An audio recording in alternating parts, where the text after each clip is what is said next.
ओम साई राम, जय श्री कृष्ण। राधे राधे। यहाँ मैं राजा परीक्षित और सुखदेव के बीच के संवाद का कुछ सारांश प्रस्तुत कर रही हूँ। कृपया ध्यान से सुने। सुखदेव जी ने पुनः कथा का आरंभ किया तो परीक्षित चेतना विहीन हो गए। उन्हें विश्वास नहीं हो रहा था। वो आश्चर्यचकित हो गए कि कुछ घटनाएं कभी भी घटित हो सकती हैं। यह तब का वर्णन है जब परीक्षित जो है उन्हें श्राप मिला था किसी साधु के द्वारा, और अपने स्वयं के मन के अंतर द्वंद और असहनीय पीड़ा उन्हें हुई। इसलिए उन्होंने अपनी समस्या ऋषि के सामने रखी। उनके स्पष्टीकरण और विचारों को विस्तार से सुनने के बाद मानसिक शांति प्राप्त की। इस प्रकार आगे बढ़ते हुए एक अवसर पर राजा को गोपियों की भक्ति पर गंभीर संदेह हो गया। उन्होंने स्वयं से तर्क किया और अपनी समझ और विश्वास के माध्यम से निदान का आश्वासन मांगा, किंतु ना संदेह मिटा, ना ऋषि से पूछने का साहस था। ऋषि को उनका मंतव्य तो ज्ञात हो गया, अतः उन्होंने मुस्कुराते हुए राजा से पूछा, कोई कुतर्क या कुत्सित विचार तुमको विचलित कर रहा है? यदि तुम्हारे मन में कोई शंका है और किसी विषय को जानने की जिज्ञासा है जो तुम्हें व्यतीत कर रही है, तो मुझसे पूछने में कोई संकोच ना करो। इस संकट में दमित भावनाओं से पीड़ित होना हितकर नहीं है तुम्हारे लिए। मैं तुम्हारी तृष्णा शांत कर संदेह का समाधान कर मानसिक शांति प्रदान करूंगा। ऋषि के प्रोत्साहित करने पर राजा ने कहा, हे गुरुवर, आप त्रिकालदर्शी हैं। आपके पास मुझे उस संदेह की मुक्ति दिलाने की दृष्टि और क्षमता है जो मुझे परेशान कर रहा है। कृपया मेरी बात सुनकर संदेह का समाधान करें और मेरे कष्ट का निवारण और मुझे शांति प्राप्त करें। राजा ऋषि के चरणों में गिर गया और बोला, हे गुरुदेव, मैंने वृंदावन की गोपियों के साथ कृष्ण के रास क्रीड़ा के अनेक वृत्तांत सुने हैं।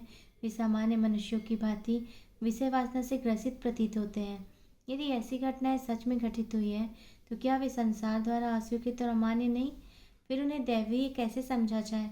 मुझे भय है कि वृंदावन में यमुना के तट पर जहाँ इस तरह की रासलीला का नाटक खेला गया था, जो इसे कृष्ण की दिव्य लीलाएं कह रहे हैं, जो प्रकृति को कलंकित करती है। ऐसा कहा जाता है कि परम मुक्ति या मोक्ष केवल उन्हीं लोगों को प्राप्त हो सकता है जो गुणातीत हो, और ये गोपियां तो इच्छा, वासना, आसक्ति और गुणों से उत्पन्न बंधनों से जकड़ी हुई है।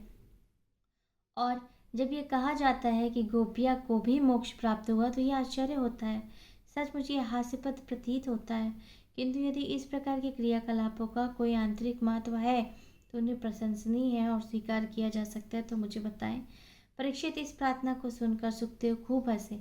उन्होंने कहा, हे राजा, जिस कुत्सित संदेह से तुम पीड़ित हो वह घृणित है, क्योंकि जिन्होंने यह जान लिया है कि कृष्ण स्वयं भगवान है, इनमें इस प्रकार का संदेह आचरण उत्पन्न नहीं होता।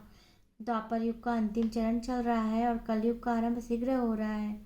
यह कलयुग की दुष्ट आत्मा है जो तुम्हारे अंदर प्रवेश कर गई, जो तुम्हें इस प्रकार के कुत्सित विचार रखने के लिए प्रेरित कर रही है।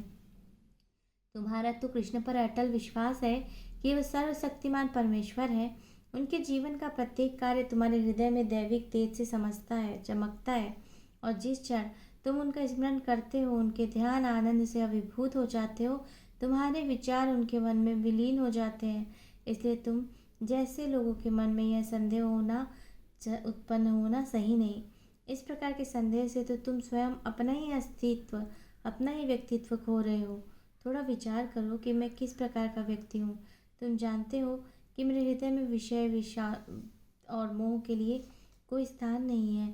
तनिक विचार करें कि जब मैं गोपियों के साथ कृष्ण की दिव्य क्रीड़ा का विचार करने से परमानंद से अभिभूत हो जाता हूँ, तो मैं उन गोपियों के सौभाग्य की सराहना करता हूँ जिन्हें भगवान का सानिध्य प्राप्त हुआ।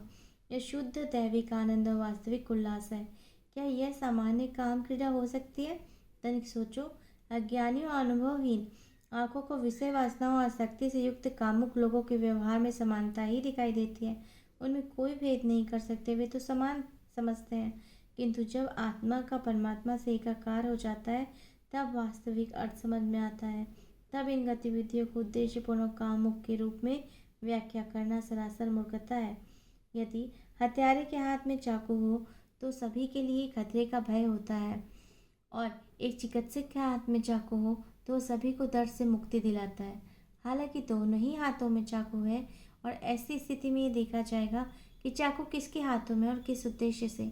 दोनों ही मामलों में एक ही हाथ होता है जो चाकू रखता है। उसी प्रकार उन लोगों के कृत्यों की भी निंदा की जानी चाहिए जो अपने आप को दैहिक, भौतिक और परिधि में केंद्रित करते हैं, किंतु स्वयं को आत्म तत्व में केंद्रित कर परमात्मा के साथ एकाकार कर लेते हैं। उनके कार्य अत्यधिक परोपकारी और प्रशंसनीय होते हैं। प्रिय, यह सब बहुत अजीब और इतना असाधारण लग रहा था। बहुधा यह न्याय विरुद्ध अनिष्ट जैसा प्रतीत तो होता था। पूर्वी दिशा में चलते समय उनका ध्यान पश्चिमी दिशा में केंद्रित था। मानवीय सीमा अनुशासन की परवाह न करते हुए उन्होंने आंखों में उनकी योजना और उद्देश्य बता दिया। उन्होंने नए और पुराने परिचितों के बीच में कोई भेद न रख के दोनों को एक जैसा व्यवहार किया। आगे कृष्ण अवतार का रहस्य ऐसा माधुर्य है जिसने सबको सम्मोहित कर रखा। कृष्ण रूप उत्तम आकर्षण, अद्वितीय सौंदर्य, वर्णनातीत माधुर्य, अतुलनीय प्रेम का सम्मिश्रण था। दैविक गुणों और आनंद के भंडार थे, पुण्य का सागर थे। कितनी सरलता, विनम्रता, विशाल मानवीय दिव्यता उनके दर्शन मात्र से ही तृप्त हो जाती थी। उनकी बातें सुनना ही पर्याप्त है। उनका दर्शन, स्पर्शन, संभाषण प्राप्त हो जाए तो जीवन सफल व सार्थक हो जाता है, और किसी को जीवन को उसका लक्ष्य मिल जाएगा। सभी अनुष्ठानों, सभी यज्ञों, सभी शास्त्रोक्त अनुष्ठानों, जाप ताप केवल एक ही उद्देश्य है कि किसी प्रकार भगवान के दर्शन प्राप्त हो जाए। जो लाभ, जो आनंद भगवान के दर्शन, स्पर्श और संभाषण से उपलब्ध होता है वह अन्य किसी औपचारिकता से प्राप्त नहीं होता। हे प्रिय, इस चीज़ का ध्यान स्वयं तुम्हें रखना है। आपको यदि आध्यात्मिकता, भक्ति, स्पिरिचुअलिटी संबित कथाएं अच्छी लगती हैं और इनका वर्णन अच्छा लगता है तथा आप ध्यान जो है वो करना चाहते हैं, तो आप हमसे कनेक्ट हो सकते हैं। फेसबुक में रोज़ाना 9 बजे रात लाइव हम आते हैं त्राटक मेडिटेशन के लिए। हमारी फेसबुक आईडी श्रुति शुक्ला है, फॉलो कर लें।